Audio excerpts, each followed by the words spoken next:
Yo, what's going on, guys? It's your boy. Welcome back to another video. Today we're going to be talking about Alien Romulus, the newest horror movie currently out in theaters. Let's talk about it. Modern movie review.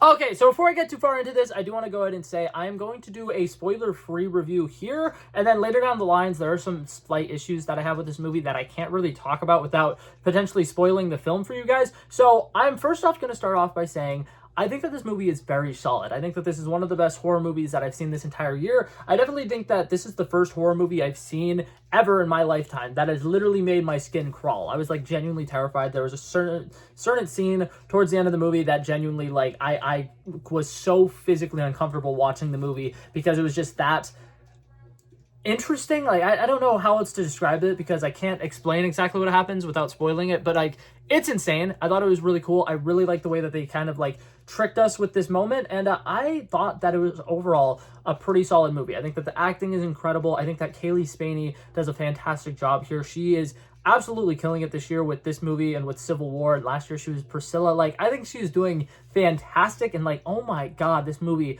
just once again shows her star power on full display. She is absolutely fantastic in this movie. I think that she has a lot of emotional gravitas to her that is just absolutely fantastic. She has a lot of moments where she has to kind of step up and be a badass, and she kills it. One of my main takeaways from this movie is literally put Kaylee Spaney in some action movies, please. She is fantastic. That being said, I also really want to give a shout out to, I believe his name is David Johnson. He plays a very interesting character in here. I'm not going to say exactly what makes his character very interesting, but it is so nuanced, it is so layered, and the way that he's able to play the emotional complexity of a character with the stuff that he deals with in this movie is insane. I think that he's awesome. I think that his comedic timing is also fantastic because there are a couple of line deliveries that he has that like could really be like a make or break moment in a scene, and he just delivers on every single one of the lines. I think that he absolutely kills it. He has a couple of comedic moments that are absolutely fantastic, and at the end of the movie they have a sequence together, him and Kaylee Spaney,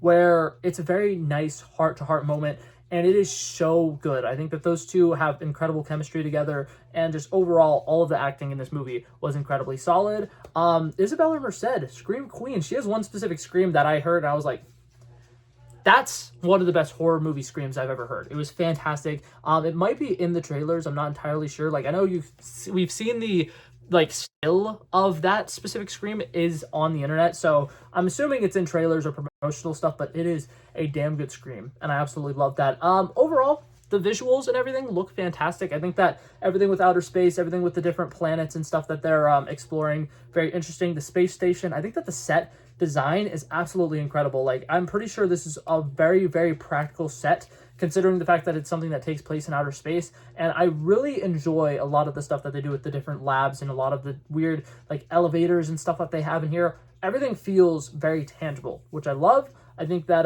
it really does a good job kind of raising the stakes in specific sequences, because you can actually see, oh shit, this person is really far away and they only have a short amount of time to potentially run to this specific area or whatever. And it's really cool, action-packed, very high-paced movie. And overall, I think it is a very solid movie. I think that there's a couple of like sides, like little subplots that get thrown into this movie that feel a little unnecessary. I feel like towards the end of the movie, there's definitely like a little bit of a pacing error where like the movie is going and going and going and going, and then it feels like it ends, or it feels like it climaxes for sure, and then instead of it being like a resolution, it kind of like tries to climax again, and the second time it just feels a little off.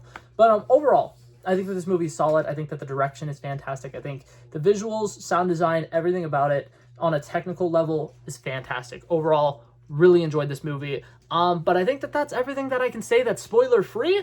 So I'm going to go ahead and say my spoiler warning here. If you have not seen the movie and you do not want it spoiled for you, I just recommend clicking off here. But that being said, we're going to dive into the spoilers now.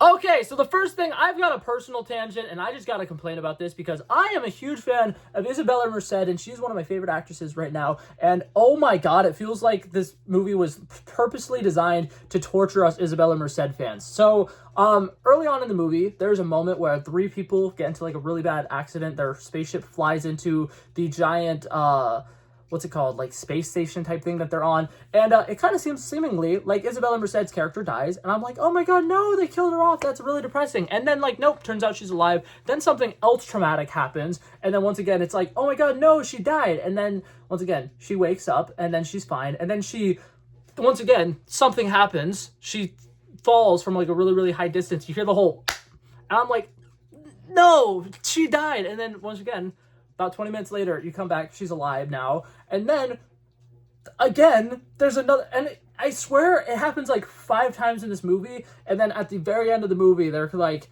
doing the final, like, you know, like at the end of like most horror movies when there's like the lone survivors or whatever, there's a moment where it's Isabela Merced and she's finally safe and everything seems to be going fine. And then Kaylee Spaney's character puts her in a little cryopod and everything is like happy-go-lucky, everything's gonna be fantastic. And then she dies. And I'm like, yeah. Anyways, I just had to get that tangent out because I'm a huge fan of Isabela Merced. She's fantastic. She's going to be in a lot of fun projects and stuff coming up. She's had a relatively big year. She was in arguably the best superhero movie of the first 6 months of this year, Madam Web.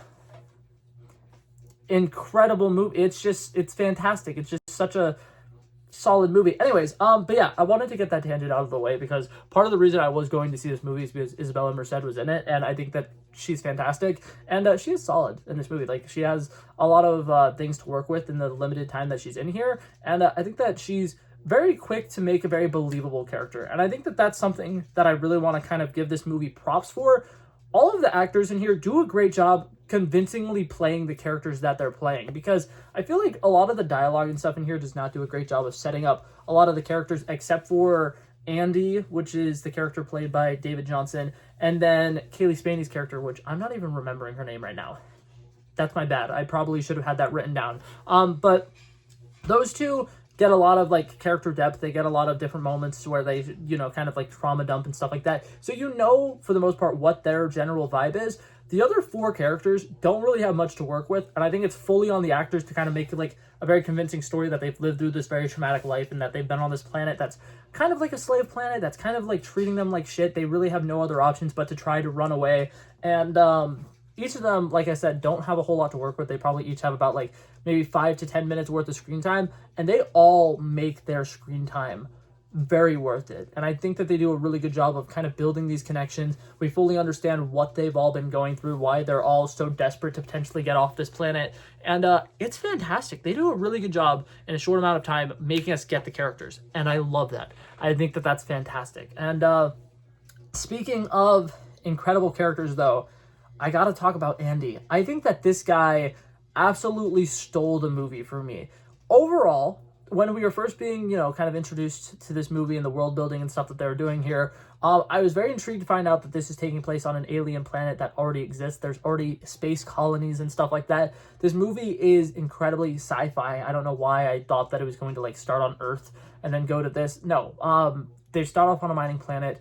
They're not on some like sanctioned mission to go do this thing. They are a bunch of rebels and like kids who are just trying to run away. And I think that that's awesome.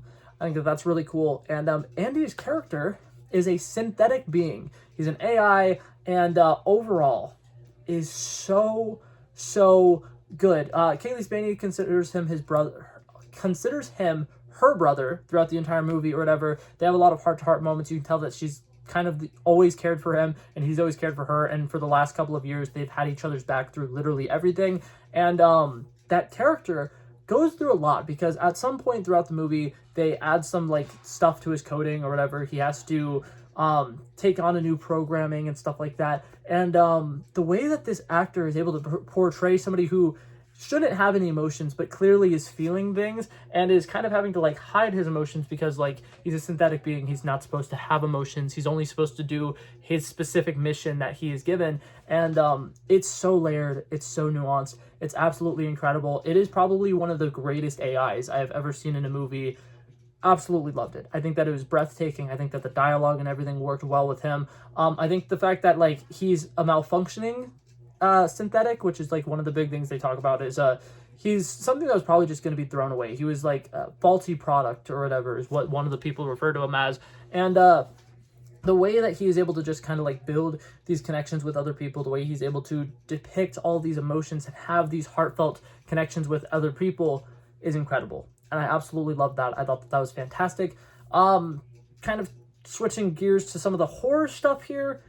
I feel like the horror genre is a little lost in this movie. I feel like the xenomorphs in this feel more like, you know, at the end of an Avengers movie, when they just are like, okay, we need a disposable alien army. These guys. There are a lot of xenomorphs in this movie. There's an insane amount of aliens. We see those like little like scorpion-looking creatures who like connect to people's faces and stuff like that. We see a bunch of those. And for the most part, they are not that much of a threat the majority of this movie. And whenever they do show up, it's kind of like a like mini boss battle of sorts. And then we have like this subplot of there being like this weird vaccine that is supposed to like be the next step in human evolution, and it's going to save everybody, and it's going to make, you know, everybody better. And then Isabela Merced takes that drug or whatever, and she's pregnant, and then she gives birth to the final boss, which I'm sorry for referring to it as that, but she gives birth to a baby. The baby is half baby, half xenomorph, and that hybrid creation is one of the most terrifying things I've ever seen. I'm just going to put it lightly. That thing was absolutely terrifying. There's a scene where like they try to like shoot it with some like, I don't even know what to describe it as, but I'm going to describe it as like dry ice. It's just something that's absolutely freezing cold, and they try to like freeze it and try to kill it. And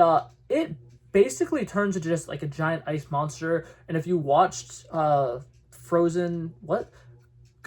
Frozen Empire that came out this year, I think that this actually unironically completely nailed what they were trying to do with that villain and that ghost, where it's just like a gigantic towering creature that's skinny, has these little fragile arms or whatever. Looks like it could like just be so like, oh my god, how do I say this?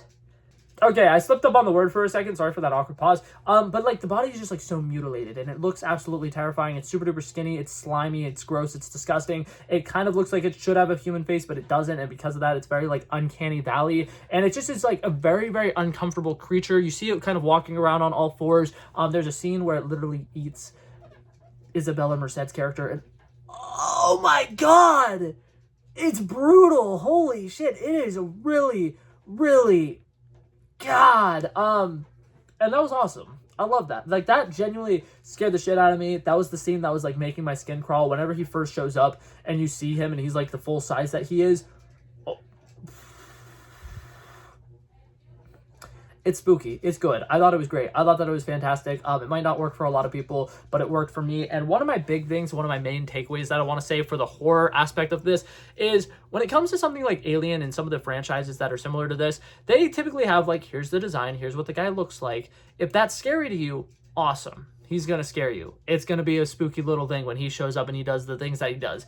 But also, on the same side of things, that's what a xenomorph looks like. If you see it and you kind of get used to the design of it, it's not going to be that scary to you. And that's kind of how I felt with them. Like I mentioned, I kind of thought of them as like a disposable army for this movie, because like they show up and it's like, but then they can easily take care of them. They can easily kill them. And they kind of seem like to really lower how powerful they are in this movie. But then we go from that to this guy at the end of the movie, and it's like, holy shit, that guy is terrifying. And because I wasn't expecting to see that, it did a really good job of freaking me out. And then also, one of my main complaints about this movie was the pacing.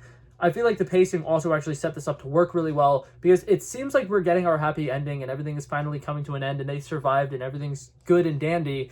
And then this stuff starts happening. And because you've kind of already had your mindset on like, okay, we made it through everything, everything's going to be fine. When he shows up, it is that much more scary because you're not expecting it. And I think that that worked really well for me. So overall, I think that the horror elements of this movie were great. I think that some of my only issues were like the pacing.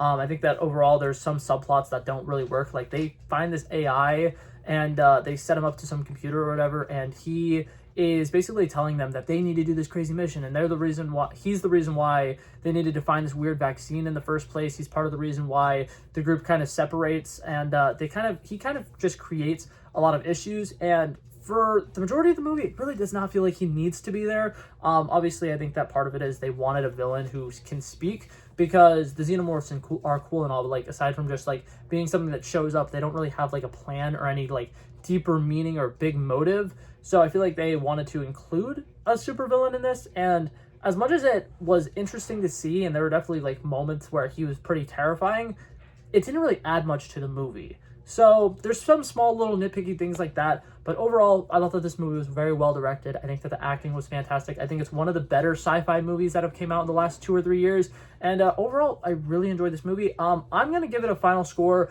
of an 82 out of 100. I really liked it. I think that this is probably gonna go up there in my top 15, top 20 movies that have come out this year, and I really enjoyed it. So yeah, that was it for this video, guys. Thank you guys so much for coming by and checking it out. If you liked it, feel free to like and subscribe, and I'll hopefully see you guys in the next one. Peace out. Bow. Bow. Bow.